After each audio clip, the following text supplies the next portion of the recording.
little blonde vibe. It's cute for every day here.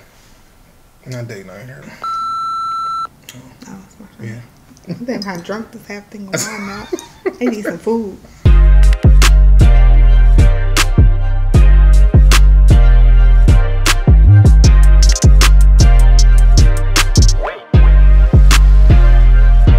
What's up, everybody? Welcome back to another episode of Dear Mr. and Mrs. Bradley. Thank you for taking the time to click on our video. If it's your first time watching us or our channel, make sure you go ahead and click that subscribe button. Also, make sure you click the notification bell so you can be notified when we upload new videos such as this. Like, share, comment, all that good stuff. All that good stuff. And make sure you're following us on Instagram at Bradley Party of 6. So, this topic here is a very interesting topic for me. Because I've heard this topic I've been called this topic today. I've heard this word been thrown around a lot, and it's a real gray area for me. So how do you deem the difference between being whipped and a good relationship, good functioning relationship? I got you whipped. What? Oh, seriously, I think that it is in the eye of the beholder, and I think that most of the time the people that are saying you're whipped are usually not in a relationship or don't know what a healthy, functioning, non-toxic relationship is. No, I think you can be whipped. I think you can see somebody being whipped from the outside. Like, I think there's like, if every time she come calling, you come running type of thing. I don't know if you can per se be whipped in a marriage type of deal, but it's like, I think there's also it's a backbone thing in a marriage. So if it's like if I tell you I'm going out with my boys tonight and I'm gonna be out till 11, 12 o'clock at night, and you come calling me at like 10 saying, hey, I need you home, and I'm like, why? And there's no reason and why. I need you home. I come running, that's what. Cause I said so. But I already told you what I was doing tonight. So I said I need you home. That don't work that way. First of all, I feel like no adult is just gonna be like, I need you to come home. No, I think that there are women out there. I've known guys who have been in relationships like that. So why they say? Because they ain't whipped. They just don't have no backbone. I don't know if it's not. I mean, I think it's a. That's what I'm saying. I think it's a fine line in between, like I said, in between being whipped and a good relationship. Like if I tell you, like if I say one thing, and like we have an agreement on something, and you break the agreement, and I just go with you. I think that's a form of being whipped too. I don't think so. I think everything is subjective. Everything is around context and what happened before and what's been going on in the relationship. This is why you can't take advice from people for your relationship. Not even us, okay? This is why you can't take advice from people, because nobody knows your relationship and the intricacies and the ins and outs, and all you're telling them is one portion of the story. Sure. I don't have time to sit here and run you down the history upon which these problems were founded. You know what I'm saying? I don't run you down all of that. All I tell you is what's happening right now. Is what happened today, and that could be the culmination of 5 other incidents that's happened within the relationship that really need to be told to understand the entire perspective of the picture.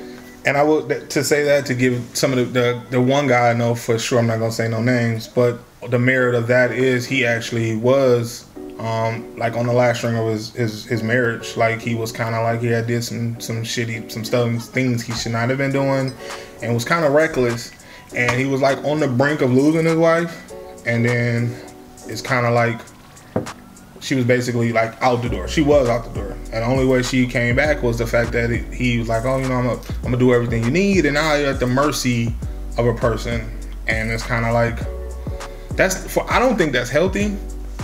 I don't want to ever be at the point where it's like, if I do something to make you mad or I don't agree with you, that you just leaving. Like, that's not a way to base a marriage off of for me. I don't think that's like, in the end, I don't speak on like topics like that with friends. Like I always, funny enough, we were just talking about this earlier, I always end advice with, well, you know, whatever you want to do, that's on you. Because I don't want you to come back to me and be like, oh, you told me to do this. But I don't think that's healthy. I always, whenever I talk to him, this was a while ago, I'd be like, man, you know what? I don't per se think you should have to roll like that, but.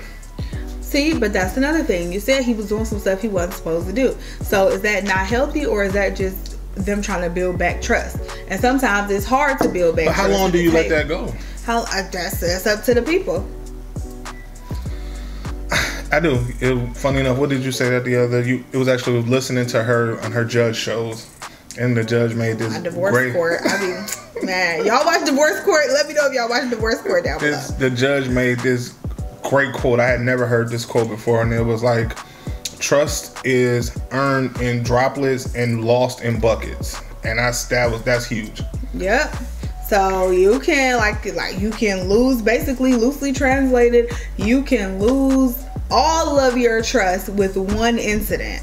But you better believe it's gonna take way more than one incident to gain it all back.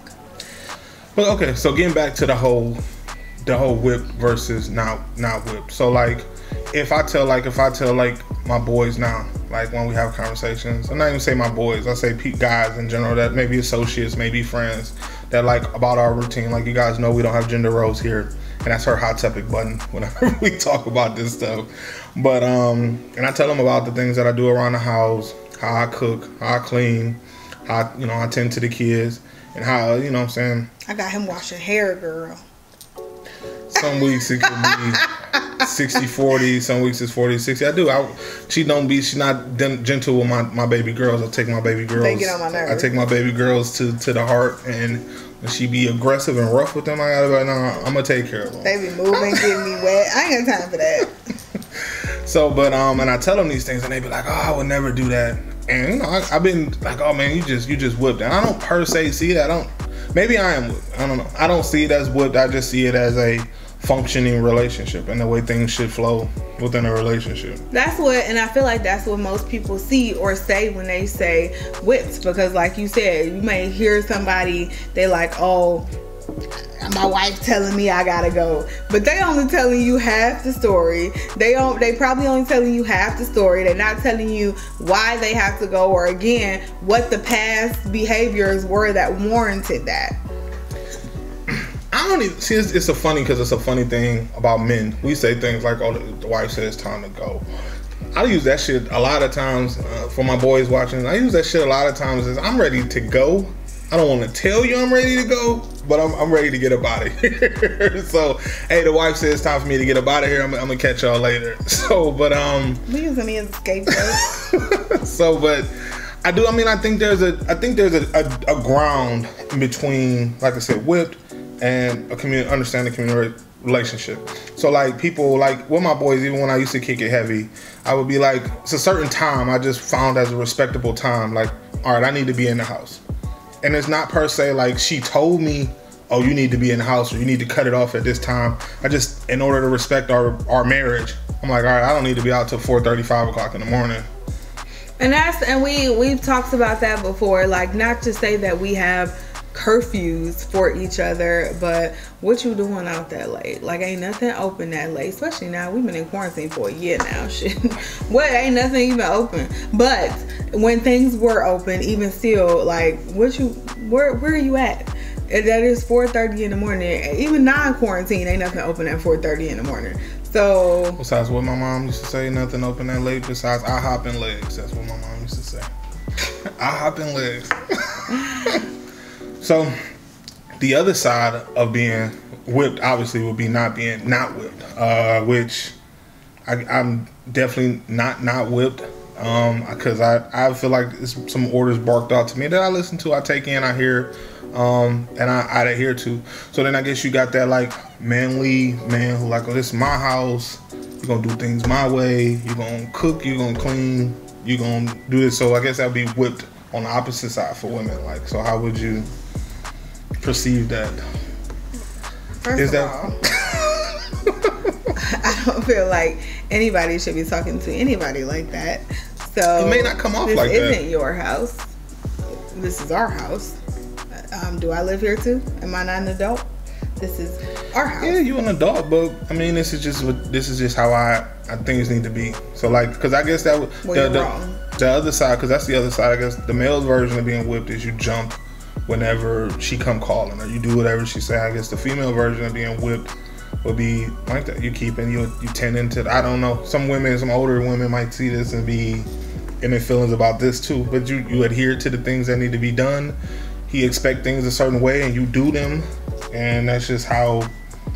But I feel like that's everybody. But I feel like when we talk, so we want to get into the older women versus, or older relationships versus like new age relationships sort of thing. I feel like there was a different dynamic back then. Like usually, you know, the man he was the breadwinner, he made the most money, the women tended to the home. So there was just a different dynamic back then than what most relationships are now. Because with everything going on right now, most households are a 2-income household. So I gotta go out and work, you gotta go out and work, we all going out to work. So I guess my thought process with that is, if we're both going out to work, why is it that you say something and it's like you come home and you like, I need to have my dinner? Shit, what about I need to have my dinner made when I get home? But so I feel like sometimes I was just having this conversation with my friends, and sometimes I feel like when you listen to, first of all, anybody about your relationship, but especially when you hearing like people and you're like, man, they've been together for 30, 40 years, how they do it. And not saying that you can't catch no gems from them, because you can definitely catch, you know, if you listen to a couple like that, you can definitely catch them dropping gems. So if you have somebody like that, I would absolutely recommend that you sit down and talk to them. However, I don't take everything as law. Yeah, I mean, my parents have been married for 35 years, I think.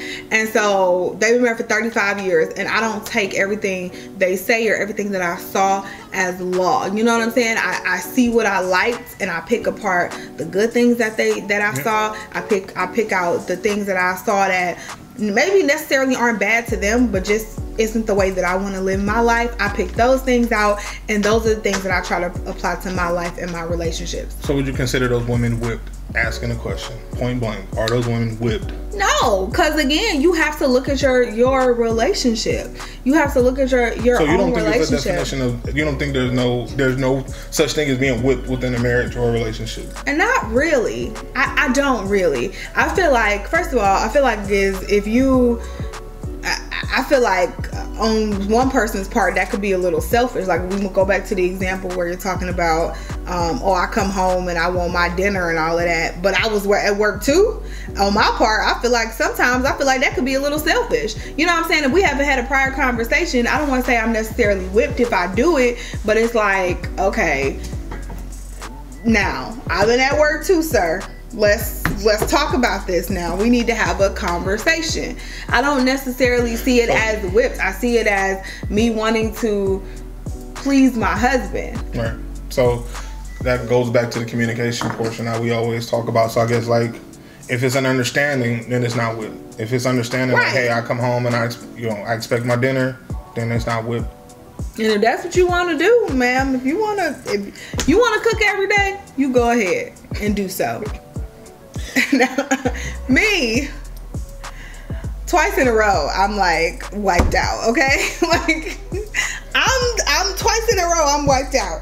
However, we complement each other in that way, because maybe I'm not cooking tonight, but I'm doing other things to make sure that the household is still running. And if while I'm not cooking that night, this night he's gonna cook while I do those other things, or he'll pick up takeout or something like that. We work because we've had these prior conversations beforehand, and we've been able to get into a groove. It's not always smooth sailing. It has not always been smooth sailing, but we have been able, I feel like over the last, we've been married for 8 years, right?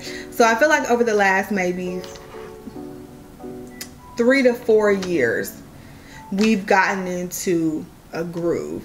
And I think the first 5 years, we probably made the first 5 years harder on ourselves by having 2 babies within that time and having them so quickly. And our finances weren't completely together like we would have liked them to be when we had a baby. So I feel like we kind of probably made things a little harder on ourselves those first 5 years. But so much change within that time. Once we hit that, I feel like once we hit that like 5, 6, maybe 5-year point, I feel like we just kind of 4 or 5 year point, we just kind of, it kind of clicked and we got into a little groove. Yeah, and that's what, going back to that, I would, to piggyback off that a little bit, is I don't think anybody can set the tone for your relationship. Nobody can tell you you're whipped in your relationship, because if it worked for you and you good, and it worked for your significant other and they good, then fuck everybody else. Excuse my French. And if you good with being like, hey, I gotta go home and I gotta do this because the wife called, then by all means, if that's work and it make your relationship go, forget what everybody else say, because everybody else, when you single and you're like, oh man, I took your advice and I told my wife I ain't doing that shit no more, and she put you out. Then what you gonna do? Right. So same thing, but at the same time, saying that, I do feel like there are conversations that can be had, and we talking. There's conversations to be had, and it's again always about communication. I always end up all these topics about communication. But again, I do agree. There's no way you can be whipped in your marriage or relationship if that's not how you perceive it. Do you maybe you need a backbone? Yeah, that's a perception thing. First of all, don't nobody want nobody that can just run over, like, especially women. Like, nobody wants a man with a backbone. Not without a backbone. A man without a backbone. Too much just lying, y'all. Nobody wants a man without a backbone. Like, you have to be able to take charge of the situation. I'm saying that, like, we have a lot of conversations, and we have times where I know maybe like I didn't went too far, or I know that there's certain things that I know he lets me slide on because it's not worth the argument. It's not worth the conversation. He knows it's something I really want to do. He may not completely agree with it, but there's a lot of things that he'll let me slide on. But there are certain things that he has a firm no. Yeah, a firm no. He has a firm like answer on, and I know him enough to know I'll let this go. Yeah. I will. This is what he said is what he said, and he has a firm enough answer on it, and I'll let it go. Yeah. And that about sums this up. So that's gonna do it for this video, guys. I hope you took something from this, like we say about all our videos. All right, thank you guys so much for watching and for supporting our channel and our videos. We totally appreciate it. And if you love this video, again, don't forget to thumbs up, share it with a friend, and also subscribe if you haven't already. I mean, you didn't watch the whole video. Go ahead on and subscribe, y'all. Hit us with some more topics. This one was a good one. The last couple of ones we've done, and a couple of submissions that we've got, we love to tackle this type of things. All right, guys, so until the next video, is Mr. and Mrs. Bradley checking out. Peace.